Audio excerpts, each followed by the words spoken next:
પોરબંદરમાં વાહનની લોન ચૂકવવા માટે અપાયેલી ચેક રિટર્ન થયો હતો, જે મામલે કોર્ટમાં કેસ પણ દાખલ થયો હતો। ત્યારે ₹6,63,000ના ચેક રિટર્નનો આ કેસમાં આરોપીનો છુટકારો થયો છે।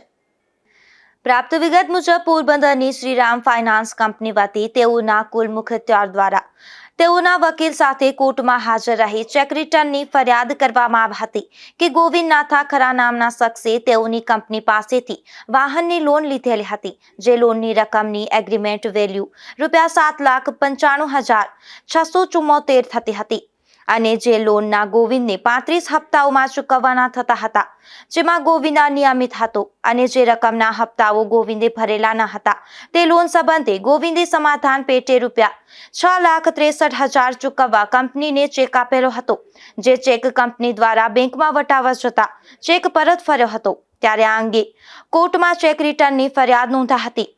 આ કેસમાં બંને પક્ષો દ્વારા પોતપોતાના કેસના સમર્થનમાં ધારદાર દલીલો પણ કરવામાં આવેલ હતી અને કેસની તમામ હકીકતો, તારણો અને કાયદાકીય જોગવાઈ મુજબ આરોપીએ ફરિયાદીને આપેલ ચેક કાયદેસરના દેવા પેટે આપેલા હતો તે પુરવાર કરવામાં ફરિયાદી પક્ષ નિષ્ફળ રહેતા ચીફ જ્યુડિશિયલ મેજિસ્ટ્રેટે આરોપી ગોવિંદને નિર્દોષ જાહેર કર્યો હતો। આ કેસમાં આરોપી તરફે જેપી ગોહિલની ઓફિસ વતી advocate MG Singarkhiya, NG Joshi, MD Jongi, VG Parmar, Rahul M Singarkhiya, Jignesh Chavda, Mayur Savaniya, PB Parmar તથા રીનાબેન ખૂટી સહિતનાઓ રોકાયેલા હતા। નિપુલ પોપટ સાથે અશોક થાનકી, ગુજરાત ન્યૂઝ, પોરબંદર।